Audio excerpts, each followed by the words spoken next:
नमस्कार, national news 1 में आज इस विशेष कवरेज में आपके साथ मैं हूं किलय मालवीय।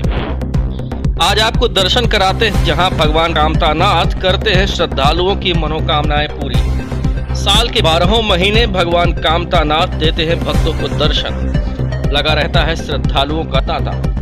यह मंदिर कामदगिरी चित्रकूट धाम के नाम से जाना जाता है। चित्रकूट का पर्वत जो श्री राम के वरदान से कामदगिरी बना, यहाँ पर सभी भक्तों की हर मनोकामना पूरी होती है।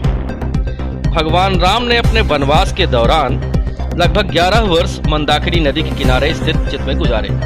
इस दौरान उनके साथ अनेकों साधु संतों ने चित्रकूट को ही अपनी साधना स्थली बना लिया। यही कारण है कि चित्रकूट एक प्रमुख तीर्थ स्थल माना जाता है, विशेषकर भगवान राम से जुड़े हुए तीर्थ स्थानों में।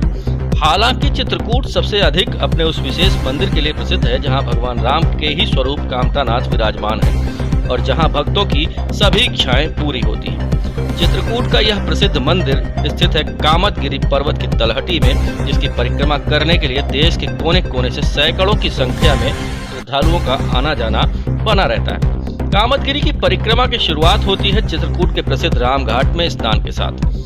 रामघाट मंदाकिनी और पयस्विनी नदी के संगम पर स्थित है। यह वही घाट है जहां भगवान राम ने अपने पिता राजा दशरथ का पिंडदान किया। श्रद्धालु इसी घाट पर स्नान करते हैं, कामतानाथ मंदिर में भगवान के दर्शन करते हैं और कामदगिरी पर्वत की परिक्रमा प्रारंभ करते हैं। यह परिक्रमा 5 किलोमीटर की है, जिसे पूरा करने में लगभग 1.5 से 2 घंटे का समय लगता है। पर्वत को मिला था भगवान राम से आशीर्वाद। त्रेता युग में जब भगवान राम माता सीता और अनुज लक्ष्मण के साथ वनवास के लिए, तो उन्होंने अपने 14 वर्षों के वनवास में लगभग 11.5 वर्ष चित्रकूट में व्यतीत किए। इस दौरान चित्रकूट साधु संतों ऋषि मुनियों की पसंदीदा जगह बन गया। इसके बाद भगवान राम ने चित्रकूट छोड़ने का निर्णय किया। उनके इस निर्णय से चित्रकूट पर्वत की हो गया और भगवान राम से कहा कि जब तक वो वनवास के दौरान यहाँ रहें तब तक यह भूमि अत्यंत पवित्र मानी जाती रही, लेकिन उनके जाने के बाद इस भूमि को कौन पूछेगा। इस पर भगवान राम ने पर्वत को वरदान दिया और कहा कि अब आप कामदगिरी हो जाएंगे और जो भी आपकी परिक्रमा करेगा उसकी सारी मनोकामनाएं पूरी हो जाएंगी और हमारी कृपा भी उस पर बनी रहेगी। इसी कारण से इस पर्वत कामदगिरी कहा जाने लगा और यहाँ विराजमान हुए कामतानाथ भगवान राम के ही स्वरूप है। कामदगिरी की एक विशेषता है कि इसी से भी देखकर इसका आकार धनुष की भांति दिखाई देता है।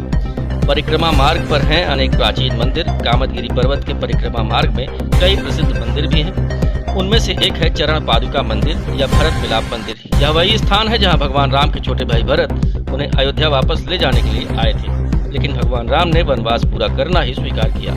इस पर भरत ने भगवान राम की चरण पादुकाएं मांग ली थी और यह घोषणा की थी कि भगवान राम की अनुपस्थिति में राज सिंहासन पर ये चरण पादुकाएं ही सुशोभित होंगी।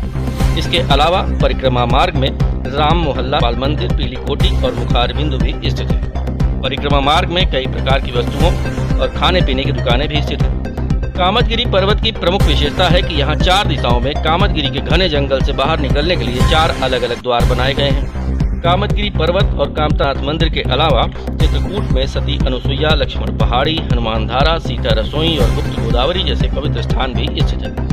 कामदगिरी का परिक्रमा मार्ग उत्तर प्रदेश और मध्य प्रदेश की सीमा पर स्थित है, या यूं कहें कि परिक्रमा मार्ग का आधा हिस्सा उत्तर प्रदेश में आता है और आधा मध्य प्रदेश में। अब देखते हैं कि यहाँ कैसे पहुँचा जाए।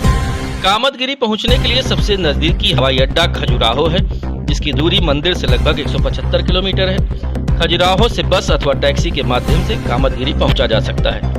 ट्रेन से कामदगिरी पहुंचने के 2 माध्यम हैं। पहला है चित्रकूट का करवी स्टेशन, जिसकी मंदिर से दूरी लगभग 12 किलोमीटर है, और दूसरा है सतना जंक्शन, जो मंदिर से लगभग 77 किलोमीटर की दूरी पर स्थित है। सड़क मार्ग से भी चित्रकूट पहुंचना काफी आसान है।